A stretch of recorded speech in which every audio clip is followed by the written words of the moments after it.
Nah, oke, assalamualaikum warahmatullahi wabarakatuh. Ketemu lagi sama Ria di sini ya. Oke, teman Ria ada Yamaha Mio tahun 2009 ya, yang ini Ismail. Nah, edukasi juga buat teman-teman yang mau ganti busi punyanya Mio itu yang pendek ya, bukan yang ini.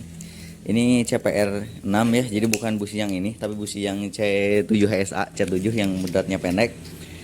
Nah, jadi customernya motornya awalnya mogok. Jadi dia inisiatif ganti busi. Sebenarnya buat penyakit-penyakit mio atau motor karbu itu kebanyakan businya yang bocor, businya yang udah jelek ya. Nah, setelah diganti dia inisiatif pakai busi merek racing ya.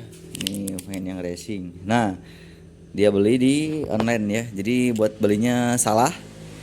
Jadi bagian depan busi ini kena hajar ya, hajar di bagian dalam mesin, entah itu klep atau piston, kemungkinan ini dari klep. Jadi businya hancur. Nah, setelah dipasang busi yang standarnya juga ngelos, langsung compressing loss. Nah, kemungkinan juga itu dari bagian klep yang bengkok ya, kemungkinan itu soalnya ini hancur. Ada bagian yang hancur. Nah, nanti kita bongkar dulu bagian mesinnya. Nanti kita cek apakah benar di bagian klep ataupun yang lainnya. Nanti kita prepare lagi ya bagian mesin. Nah, ini buat kondisi mesin yang udah dipisahin sama rangkanya nih. Ini Mio ya. Kalau belum pernah perawatan bagian mesin, terus sealnya udah pada bocor, didiamin ya gini nih. Mantap ya. Ini juga seal magnet ada yang rembes sedikit ya. Nanti kita bersihin dulu nih di bagian mesinnya. Jadi kalau udah tanda-tanda rembesan oli itu segera diganti ya bagian packing setnya, biar nanti kotorannya nggak kayak gini. Nih, ini kata ownernya dari 2009 belum pernah dibongkar sama sekali ya. Jadi ini kita permajaan lagi, bersih ya, biar jos gandos lagi. Nah, buat yang tadi businya gara-gara busi panjang efeknya nanti kita cek dulu ya. Nah, oke, buat kondisi mesinnya udah dibongkar, pistonnya masih bener, OS masih standar ya. Ini kita bakal ganti di bagian ring pistonnya aja buat permajaan ya, mungkin udah lelah.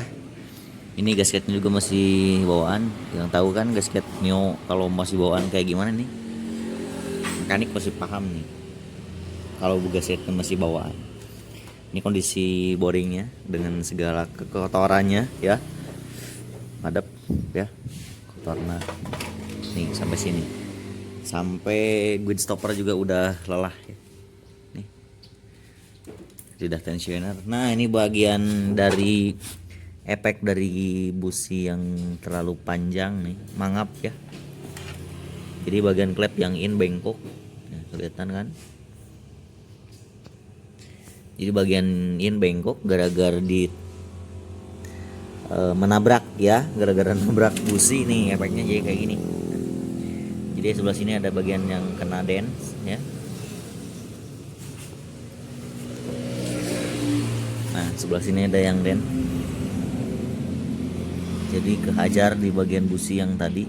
Jadi posisi klep yang in bengkok ya. Nanti kita prepare lagi sekalian ganti bagian spare part yang ausnya ya. Jadi buat teman-teman informasi juga.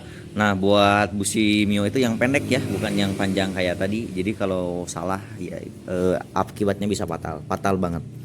Jadi harus yang pendek ya, yang C7 HSA, bukan CPR6 bukan ya.